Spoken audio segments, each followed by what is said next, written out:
Санжыра борборунун кийинки сапары Кемерово областынын Таштагол районунда Таштагол район борборунда жашаган шор кыргыздарына сапары узулантылды. Мурун кыргыздардын байыркы уруулары болуп эсептелинген Шор, Иркит, Мүркүт, Качин жана башка деп аталып 89 уруулар болгон. Шор кыргыздары болсо байыркы кылымдардан бери тоо кендерин иштеткен уруулардын санына кирет. Мал багышкан эмес, азыр дагы мал багышпайт. Жалаң тоо кен иштетүү комбинаттарында иштешет.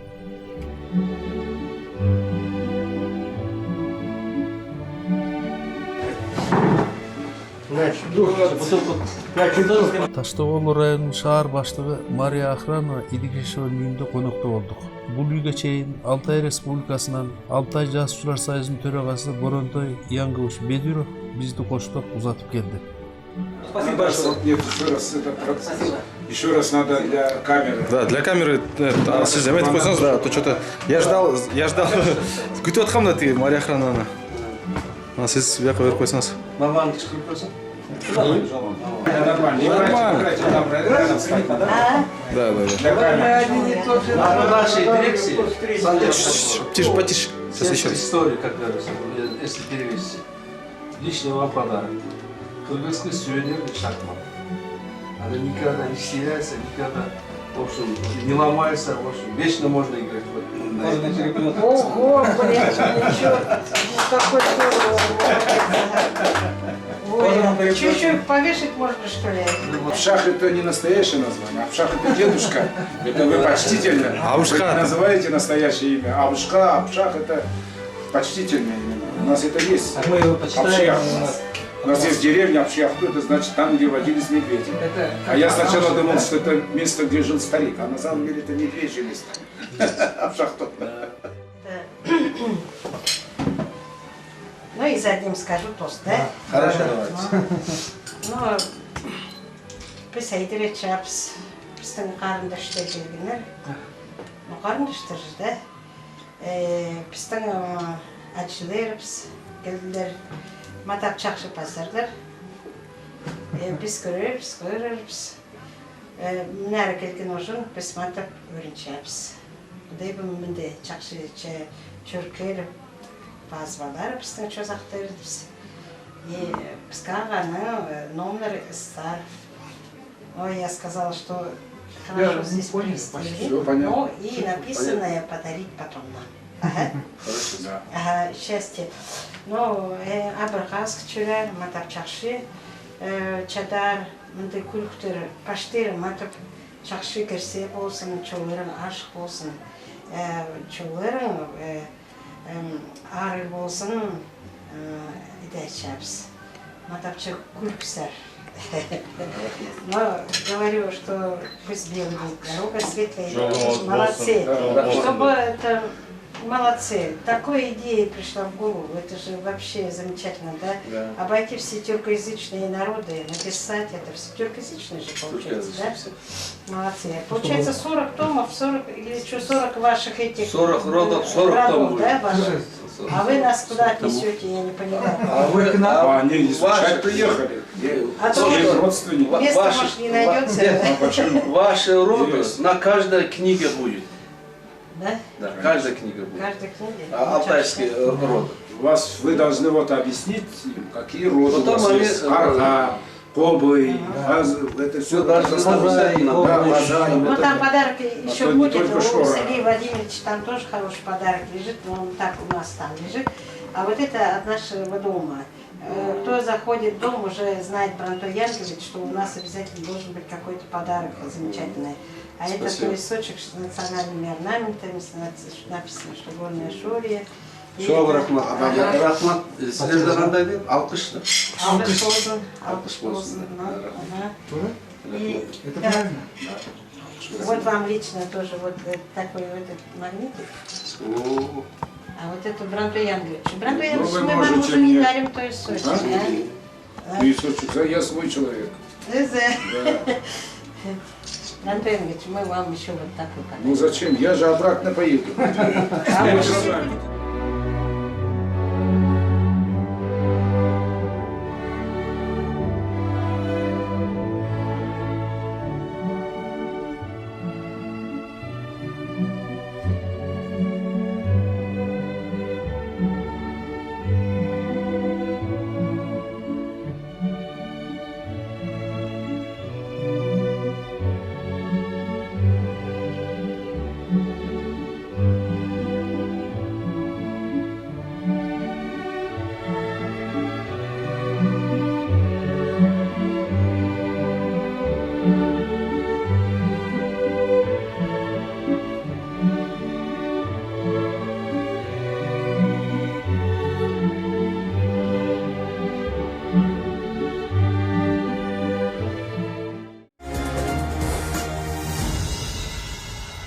Таштагол район борборунун тарых музейинин экспонаттары негизи биздин мамлекеттик тарых музейинен бир нечесе көп кылат.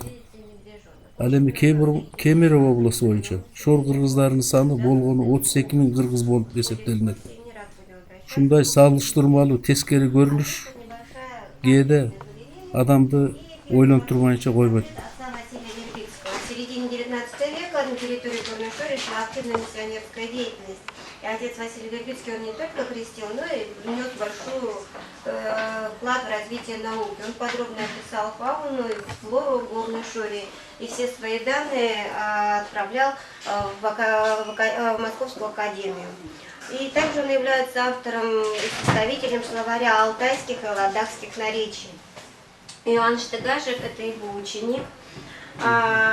Он шорец, автор первого шорского букваря, стихотворений на шорском языке. И как представитель коренных народов он присутствовал на коронации Николая II. Василий Жданов – это ученый-тюрколог, немец, да, ему принадлежит название шорцы, то есть до середины 19 века шорцы назывались кузнецкими татарами, жили родами, было около 17 родов, и каждый род имел свое название. А когда Радлов приехал в Горную Шорию, первый род, который ему встретился, это был род Кара-Шоры, по этому роду он всех кузнецких татар назвал шорцами. То есть до середины 19 века вы нигде в этих документах не встретите такого народа, как шорцы. Да? Были или кузнецкие татары, или мразские татары, или кондомские татары, в зависимости по каким рекам проживали.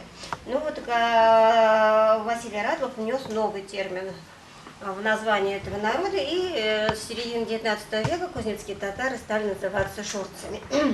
Само название шор переводится по-разному. Да? Есть шорский поэт Степан Тарбоков, который переводит шор как печаль. Да? Есть вот такой вот музыкальный инструмент, шор, который в виде флейты, да, из которого можно извлечь только такую грустную мелодию. И вот он как бы назвал это как печаль. А Геннадий Васильевич Костачаков, это вот современный филолог, он переводит слово «шор» от слова «тор». «Тор» – это корень слова «турана», «журавль». То есть получается, что у рода шор тотемное животное было журавль. И по легенде шорской именно журавль во время ледникового периода, когда люди замерзали, слетал к Ульгену и попросил у него огонь для того, чтобы люди могли на земле выжить. Да? Но Ульген не давал, и журавль дождался, когда он уснет, и во время сна украл у него уголек и принес на землю, чтобы люди могли согреться.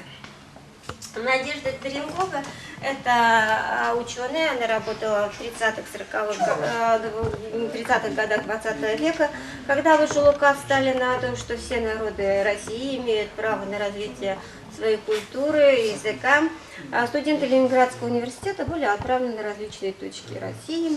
И вот в Горную Шорию приехала Надежда Теренкова. Она автор грамматики шорского языка и шорского фольклора. Очень много ее работ осталось неизданных, потому что во время блокады Ленинграда она погибла, то есть, к сожалению. И поэтому, по тому объему, который она провела такую большую, огромную работу, и по тому материалу, что она собрала, ей дали ученую степень. То есть специально она написала работы какие-то научные, но вот провела такую большую собирательскую. Леонид Потапов – это автор очерков по истории Шории. У него очень много интересных работ по истории Горной Шории и по религиозным верованиям, по быту шорцев. И я вам говорила, шорцы жили родами. У него есть такая интересная монография, называется «Теле», если знакомы. То есть у шорцев, я говорила вам, жили родами, есть один из родов, это род Челей. И в этой монографии он говорит о том, что род Челей, Теленгиты – это род в Горном Алтае, и Телеуты, которые проживают на севере, и Кузбасс у нас, это когда-то они составляли одно племя Теле, которое кочевало по всей территории Сибири и составляло Джунгарское ханство, то есть это были войны, и когда Джунгарское ханство пало, это племя Теле, оно как бы мигрировала и расселилась в разных местах. И вот как бы теленгиты, телеуты и род телей, там фенетические различия произошли, они являются потомками этого племени Теле. Ну, это его версия, мы можем соглашаться, не соглашаться, но это его. Но вообще, то, что род Челей пришел в Горную Шорию позже всех, это можно извлечь из фольклора, да, потому что есть такая легенда про Челей, про род Челей, что он был младшим братом. Младший брат, значит, вот последний, да, и чтобы его приняли в свою семью, ему пришлось скатиться с лыжи, на одной лыжине с горы Мустак. Чтобы доказать, что вот он член этой семьи. То есть, и сам фольклор говорит, вот есть такой жанр у шорцев, такпак называется, типа частушек, да, что вот у рода Челей нет земли, а которая есть, она хуже болота. То есть, когда челейцы пришли, все земли были заняты, и они селились или на тех землях, которые им позволяли занимать, или вот на таких вот болотистых местах. То есть это и все документы о роде Челей, они начинаются с 17 века. Вот, то есть это род Челей в Горную Шорию пришел уже в более позднее время по сравнению с другими родами. Работает он в музее Кузнецкая крепость, город Новокузнецк, вот археолог Юрий Ширин. В 2010 году на слиянии трех рек Пызасака, Бырзы и Мрасу было найдено вот такое древнее захоронение, которое датируется, видите, 7-6 веком до нашей эры. Это вот женское захоронение, то есть женщина. И судя по тем находкам, которые были сделаны в ее захоронении, можно сделать вывод, что через Горную Шорию проходили древние торговые пути, которые соединяли Минусинскую котловину и Горную Алтайку. Вот эти керамические изделия и бронзовые изделия, они тому свидетельствуют. Вот эти бронзовые изделия, они были найдены у изголовья этой женщины, да, то есть они были костным каким-то украшением. И для того времени эти бронзовые изделия считались очень дорогими, и не каждый человек мог себе позволить иметь их. Поэтому решили, что женщина имела какой-то социальный статус, или она обладала какой-то силой, да, потому что вот это бронзовое зеркало, вон там, видите, оно было сверху придавлено камнем. То есть, когда раскапывали, сперва нашли камень, а через небольшой слой земли уже нашли вот это вот бронзовое зеркало.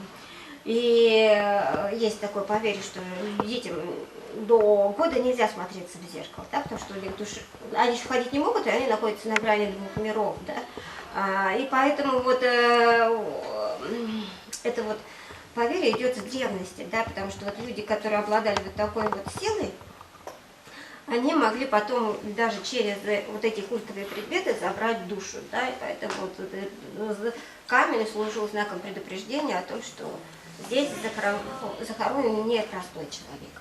Национального парка инспекторами, да, это якобы считают, что это строит, валит деревья снежный человек, а коня, лошади тоже на гриву заплетает тоже снежный человек. На самом деле, если взять коренных жителей старых, то можно узнать, что гриву заплетает горностай, да, потому что им очень нравится лошадям, когда их гриву или хвост чистят, да, и поэтому вот они спокойно стоят, даже как под гипнозом стоят, когда их это заплетает. Ну, понимаете, да, вот это здоровое существо, какая лошадь подпустит к себе, да, оно убежит и ни одна лошадь не подпустит. Да, это вот старообрядческая изба. Показано соединение строительства русской избы, да, и шорской юрты. Видите, есть потолок, но нету крыши, да, как у юрты. Есть вот такие перекладины, на которых что-то сушили днем, то есть сети, рушишь, ну, там лыжи можно было положить, просушить, да. А были вот такие вот лавки, на которых днем сидели, на ночь застилали овчиной и спали на них. Вся посуда, видите, была сделана из дерева или из коры берестяной, березовой, да, из березки. Видите? То есть на березе находили кап. Я автор книги Чингисхана, трилогия Чингисхана, Темирман, Османский период. За Чингисхан мне турки дали золотой медаль, как в книге написано, Лучшая книга повести 21 века.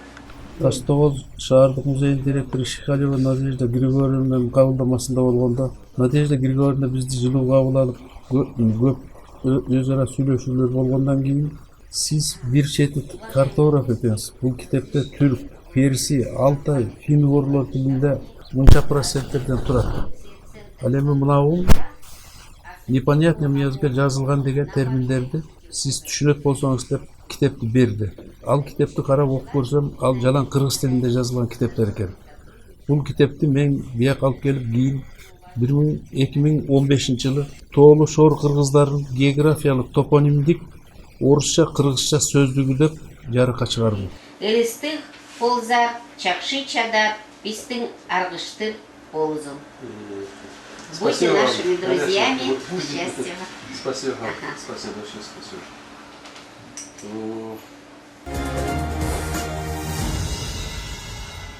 Биздин экспедицияны Таштоол шаардык шаманы силердин жолуңарды ачып берем деп ошол жерде жашаган кыргызстандык жарандар менен чогуу шамандардын ырым-жырым жасаган Мустак тоосунун астында жерге алып барды. Шор элинин кудайдын аты Мустак деп аталат. Мустак менен катын үй бүлө түзүп чогуу жашашып 18 эркек балалуу болушат. Кийин ал 18 бала эр жетип чоңойгондо айлана тегерегинде жашаган элдерге жардам беришпейт. Ошондо Кудай Мустакты алып кетип, катын өзүнчө жашап калат.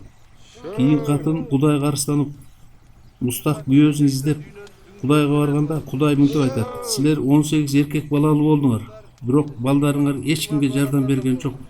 Ошон үчүн мен сенин күйөөңдү бөлүп кеттим сенден" деп жооп берген.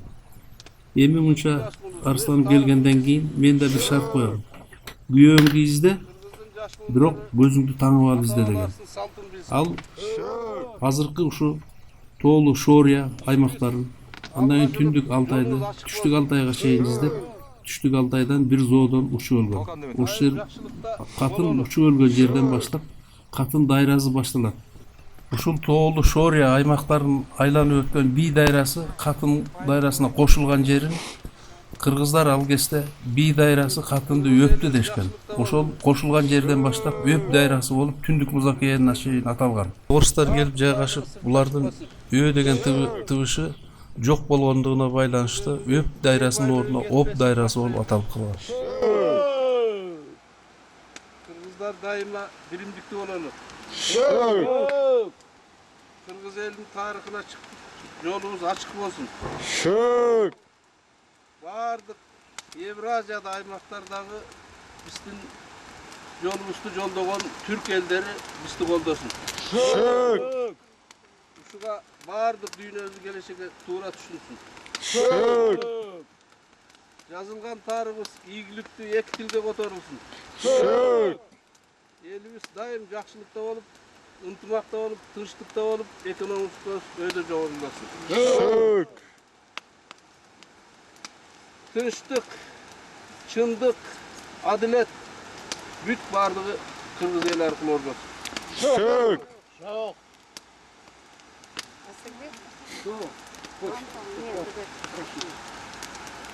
Қалаш tutmaz. Et çok iyi tutmaz.